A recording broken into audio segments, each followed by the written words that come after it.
So in other videos, I've covered how I go about planning my week so that I make sure that I crush every week and get everything done that I need to do in that week.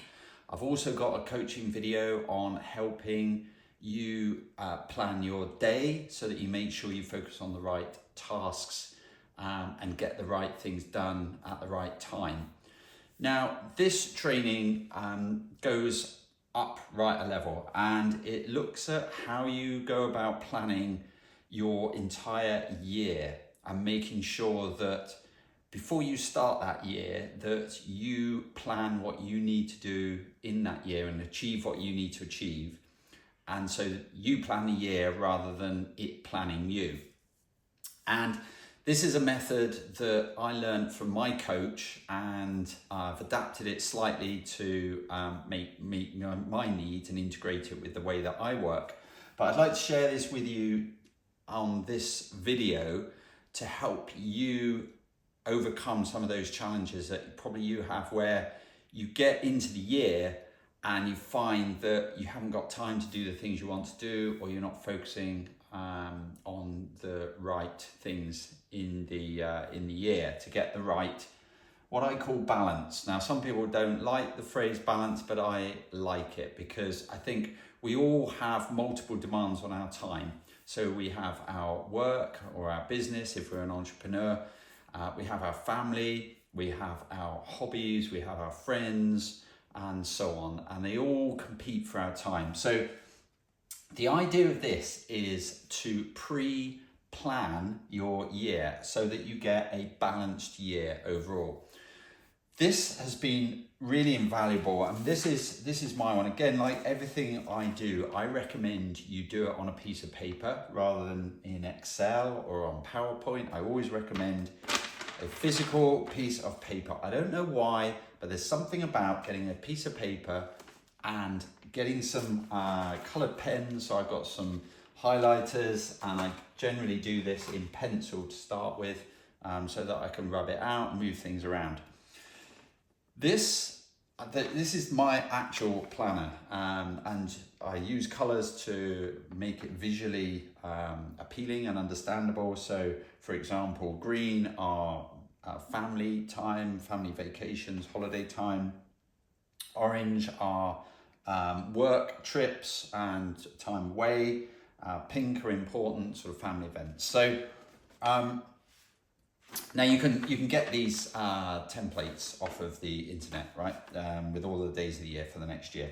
And I recommend really sitting down with your partner or your family or your business partner and doing this joint planning together. It's been really quite revolutionary having one of these for myself and my wife, sitting down and actually looking at this and working out what we need to do when. So, get hold of one of the templates, print it out, get it on a piece of paper, and then start putting on the things that you know that occur every year, right? So there's birthdays, so color those in so that you don't forget those. So that's my birthday. My wife's birthday is in December, so around about here somewhere, so color that in. My daughter's is here, and my son's is about here. So we fill those in. Also put in anniversary dates so you don't miss those. So wedding anniversary or important dates that you don't want to miss. My daughter is graduating from her school this year, so I want to make sure that I don't miss that. So I block that in on my diary as well. Obviously, this doesn't replace, your Outlook calendar or Google Calendar or whatever. This is that helicopter view coming right up out of the weeds of the day-to-day and getting a visual representation of your whole year and how it's going to map out. Now, the other things that I need to put on my calendar immediately, and I use a different color for this, is the kind of work trips away. So there are several conferences that happen during the year. There's always one at the beginning of January. So I immediately block out that conference on there. There's another one that always happens in early May, so block out that. I know I'm going to be in the US for those dates. So block those out. I also hold quarterly senior management team offsites. So those happen sort of end of March. Then we have an all team gathering. So we have a week where we do that. So mark that on. Another one at the end of beginning of September or end of September. And then we have a Christmas event where we all get together. That typically happens kind of around about there somewhere. So you're already starting to see where you've got some immovables with your business or your work that you know you're going to be away from home. Then you've got family vacations. So, start to get those on. We're going skiing in March. So I'd start to block that out.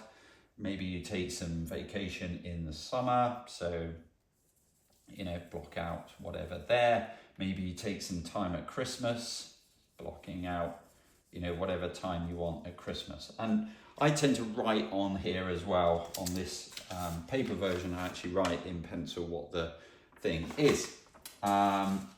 Already you can start to see whether you're going to get the right balance. Okay, am I away, immediately before or after a vacation? Is that a good idea? Maybe you're coming back tired from a conference, and then you got some family event. Whether that's a good idea or not, maybe you need a bit of a break time between those two things. So you can start to map this out. The other thing that I do is put important meetings on here as well, because again, you'll find that so for example, board meetings go on here for me. So they are in what do I put those in, the green or the yellow. So board meetings every month, and they tend to be at the end of the month. So sort of colouring in those. And again, this highlights, you don't want to be away for a board meeting, but also, you don't want to go away or coming back to a board meeting straight away, because, you'll be needing to do preparation for the board meeting. And so your head won't be relaxed if you're trying to be away with your family. So the whole idea of the balanced year is to step back and do this planning with the important people in your life, so that you can move things around and make sure that everybody's on the same page with regards to what's going to happen in that year. What are the things you want to achieve, and making sure that you put those on there. So you may also have trips away with friends. Maybe you do a golfing trip every year, or a ski trip, or something like that, which you do with your friends. So you get those on there, and everybody knows exactly what's going on. We also put our children, children at school and at university. So we put the end of term dates and when they're on holiday as well on here, such that we know exactly what we're doing. And one of the things that we started doing at the beginning of the year was to write down the things that we wanted to achieve in the year. So certain things, we wanted to go to North Africa, for example. So that went on here. We want to go in our camper van for a trip. So that went on here. So you kind of got your goals for the year and what you want to achieve, so that you make sure you fit those in and around the key activities. So, and if you haven't fitted them in, then somebody's going to be upset. You can't always fit it in, but you can, at least if you have them written down. That means you don't get to the end of the year and haven't achieved something that you wanted to achieve in that year. Clearly, things move around. Nothing stays the same. Work trips, certainly for me, business trips come up. That I've got a trip to the US next week. That wasn't in the plan, but I needed to go to the US and do a tour around different cities in the US for business purposes. And so, I needed to adapt to the plan. So I would, make sure that it fitted in here, sit down with my wife, say, look, I really need to go on this trip. Does it fit with everything? How are we going to fit that around what we've got? So make sure that, it has the least possible impact, I guess, on on those around you that it does impact. So, things will move around, things get added, things get taken off, but keeping coming back to this plan to make sure that it's still working for you is a really key thing. And this really, again, like all of my coaching, it's been developed over time, and it's things that I've struggled with in the past. This is why I now do this. This is why I do the weekly, the planning the winning week. If you haven't seen that video, check out that video on the winning week.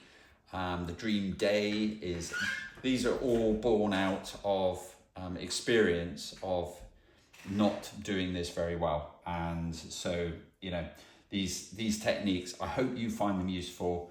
One of the things I want to do is help people unlock their full potential. So if I can help you do that with this training and learning from the mistakes I've made, then that would be great. I hope you find this useful. Give it a try, find a template, download it, give it a go. You can do it any time of the year. It doesn't have to be at the beginning of the year. Give it a go. It will really help transform the way that you think about your life and get that balanced in your life.